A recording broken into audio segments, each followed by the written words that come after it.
D4 dance എന്ന dance reality ഷോയിലൂടെ മലയാള television പ്രേക്ഷകർക്ക് സുപരിചിതനായ താരമാണ് കുക്കു. സുഹൈദ് എന്നാണ് പേരെങ്കിലും കുക്കു എന്നാണ് താരം അറിയപ്പെടുന്നത്.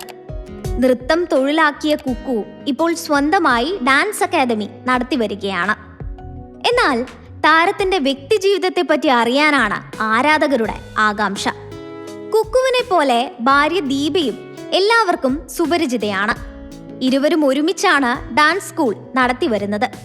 മാത്രമല്ല, പ്രണയിച്ച് വിവാഹിതരായ താരങ്ങൾക്ക് ആദ്യം വീട്ടിൽ നിന്നും എതിർപ്പ് നേരിടേണ്ടി വന്നിരുന്നു. രണ്ടാളും രണ്ട് മതത്തിൽ നിന്നുള്ളവരാണെന്നതടക്കം ഒരുപാട് പ്രശ്നങ്ങൾ ഉയർന്നു വന്നിരുന്നു. വിവാഹം കഴിഞ്ഞിട്ട് വർഷങ്ങളായെങ്കിലും വീട്ടുകാരുമായി ബന്ധം പുനഃസ്ഥാപിക്കാൻ ഇരുവർക്കും സാധിച്ചിരുന്നില്ല. എന്നാൽ അതൊക്കെ മാറി താൻ തിരികെ വീട്ടിലെത്തിയതിനെ പറ്റിയാണ് ദീപയും കുക്കുവും പറയുന്നത്. കല്യാണത്തിന്റെ സമയത്ത് രണ്ട് വീട്ടിലും പ്രശ്നങ്ങളുണ്ടായിരുന്നു. മെസ്സേജ് അയച്ചാൽ പോലും റിപ്ലൈ തരുമായിരുന്നില്ല. എന്നാൽ ഇപ്പോൾ പ്രശ്നങ്ങളൊക്കെ തീർന്നു. ദീപയുടെ വീട്ടിലേക്ക് പോവുകയും അവർ തങ്ങളെ സ്വീകരിക്കുകയും ചെയ്തുവെന്നാണ് താരങ്ങൾ പറയുന്നത്. വിവാഹം കഴിഞ്ഞ സമയത്ത് ഒരു കുഞ്ഞിക്കാൽ കണ്ടാൽ എല്ലാം ഓക്കെ ആകുമെന്ന് ആളുകൾ പറയുമായിരുന്നു.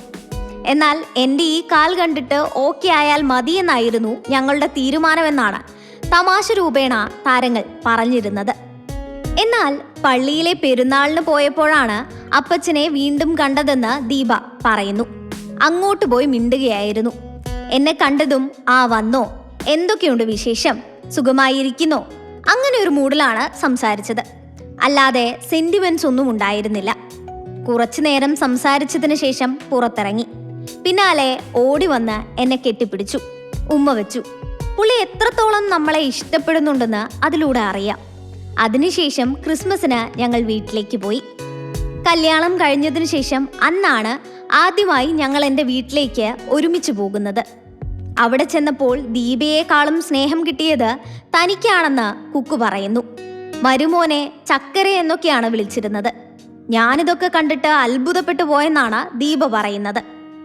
ഭാര്യ വീട്ടിലേക്ക് ആദ്യമായി ചെന്നപ്പോൾ എന്താണ് ചെയ്യേണ്ടതെന്നൊന്നും തനിക്കറിയില്ലായിരുന്നു.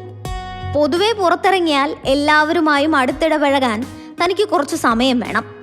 അതിപ്പോൾ കസിൻസിന്റെ അടുത്താണെങ്കിൽ പോലും അങ്ങനെയാണ്. അതുകൊണ്ട് ദീപയുടെ വീട്ടിലെത്തിയ ആദ്യ ദിവസം ഞാൻ സ്റ്റക്കായി പോയെന്ന് പറയാമെന്ന് കുക്കു പറയുമ്പോൾ ശരിക്കും ഇവൻ മാന്യനായെന്നാണ് ദീപ പറയുന്നത്. വീട്ടിൽ സ്വന്തം തോർത്തുപോലും വിരിച്ചിടാത്തവനാണ് എൻ്റെ വീട്ടിലെ സോഫയുടെ കവർ പോലും വിരിച്ചിടുന്നതെന്നും എല്ലാവരോടും ഭയഭക്തിയോടെ പെരുമാറുകയുമൊക്കെ ചെയ്തത്. ആദ്യത്തെ ദിവസം വിനയത്തോടെയാണ് പെരുമാറിയത്. എങ്ങനെ ബിഹേവ് ചെയ്യണമെന്ന് അറിയാത്തത് കൊണ്ടാണ് അങ്ങനെ നിന്നതെന്നാണ് കുക്കു പറയുന്നത്. അവർക്ക് ഒരു ഗ്യാരണ്ടി ഇല്ലാത്തത് കൊണ്ടുണ്ടായ പ്രശ്നങ്ങളായിരുന്നു അതെല്ലാം. എല്ലാ മാതാപിതാക്കൾക്കും സമാനമായ രീതിയിൽ ആശങ്കകൾ ഉണ്ടാകും. അതുകൊണ്ട് ആരെയും കുറ്റപ്പെടുത്താൻ പറ്റില്ല. ഇപ്പോൾ ഞങ്ങൾ ഹാപ്പിയാണ്. ദീപ അവളുടെ സ്വപ്നങ്ങൾ എന്താണോ അതിനനുസരിച്ചാണ് ജീവിക്കുന്നത്. എന്നെ കൊണ്ട് പറ്റുന്നതിൻ്റെ മാക്സിമം ഞാനും സപ്പോർട്ട് ചെയ്യുന്നുണ്ട്. അതിനേക്കാളും വലിയ കാര്യം എന്താണെന്ന് വെച്ചാൽ എനിക്കെൻ്റെ സ്വപ്നമായ ഡാൻസ് അക്കാദമി മുന്നോട്ട് കൊണ്ടുപോകാൻ വേണ്ട സഹായങ്ങൾ ദീപ തരുന്നുണ്ടെന്നതാണെന്ന് കുക്കു പറയുന്നു.